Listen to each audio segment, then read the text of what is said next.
All right, local Republicans are still trying to figure out who exactly was behind the Hillsborough, North Carolina firebombing of a GOP office there. It was over the weekend. No one was hurt. It could have been a lot worse. North Carolina Republican Governor Pat McCrory still looking for answers. Governor, very good to have you. Have you learned anything? Not at this point in time. It's rather discouraging at a time when our state's really coming together to help thousands of people impacted by Hurricane Matthew, that some foolish person would throw a Molotov cocktail through this window and catch a local Republican headquarters on fire, which is basically an assault on our democratic system. And thankfully, no one was hurt, but it was a clear act of intimidation. There was also graffiti written on another building. I assume they thought this building would burn down, but it didn't.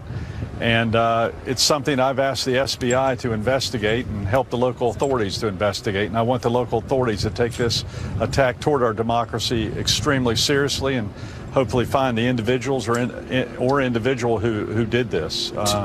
It's a very clear sign of intimidation. And I'd feel the same way if it was toward a Democratic headquarters, too. I'd take the same seriousness. This is no act of violence is acceptable. And we've got to do everything we can to allow our democratic process to proceed in a peaceful way. Now, you talked about how this would trigger bipartisan outrage, and indeed it has. Hillsborough's mayor, Tom Stevens, a Democrat, was telling me earlier today on Fox Business, Governor, he too was appalled by this. I want you to listen to this. This heavily Democratic area, do you think that had something to do with it? Well, I certainly just hate the rhetoric that has been going on. Certainly, the Republicans in this particular county are in a minority, I just find it troubling when I find people feel like they can't even speak up. That being said, I don't think it represents the Democrats or really anybody in this community, and in fact, a lot of the local Democrats, before the evening was over, did a GoFundMe and raised $10,000 and said to get that office back up and running. Do you know how soon, Governor, that office could get back up and running?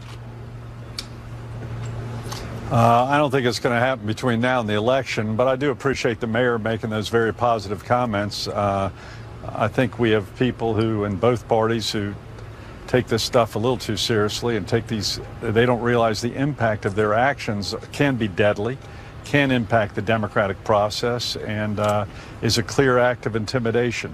And I'm going to do everything I can to find this individual or individuals who threw literally a firebomb into a window in Hillsborough, North Carolina. It's unacceptable, and we're going to make sure that this does not impact the free elections that we have in our country and in the state of North Carolina.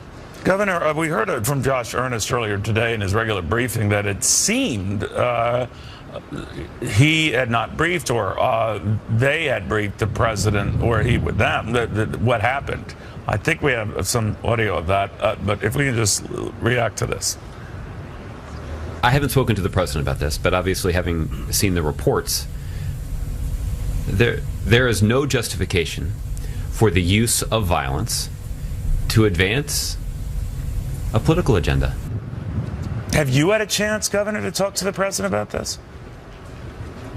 The president has not called. I haven't called him. We actually were not made aware of this by local authorities for a fairly long period of time. I think the local authorities, frankly, dealt with this in the first several hours just as an act of vandalism. And this is much more than an act of vandalism. And that's one reason I called the SBI to ensure that we have an SBI agent actively involved with local authorities in this investigation. But I think initially this wasn't taken that seriously by some of the local authorities, but it is now. And again, I appreciate the mayor's comments. But I hope the White House treats this as seriously as they would if it happened to the other party. And I would as governor, and I'm sure the president would too. But this type of a Molotov cocktail being thrown into a window in probably the dead of night, I'm just glad no one got hurt, but it is a clear sign of intimidation, and it's unacceptable in our country, and it's unacceptable here in North Carolina. And it comes certainly after Matthew, and you've dealt with 26 people dying from that storm. That's the latest count I have. Many homeless as a result. And yet today, on this your 60th birthday, a group called Writers for Progressive North Carolina purchased a full-page ad blasting your leadership of the state, chasing business away, saying that the progressive bent of North Carolinians has been compromised under your leadership. I think they're going back to the transgender bathroom issue, H-2 visa issue, but what do you make of all that?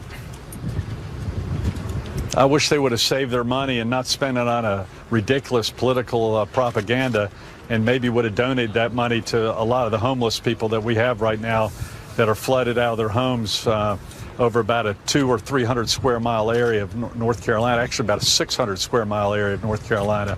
That money would have been much better spent helping people who are in shelters at this point in time, from Lumberton, North Carolina, all the way to the Tar River area of North Carolina. We've got a lot of people that are hurting right now, and this is not a time for those types of foolish politics, nor is it a time for this type of violence trying to impact our democratic system.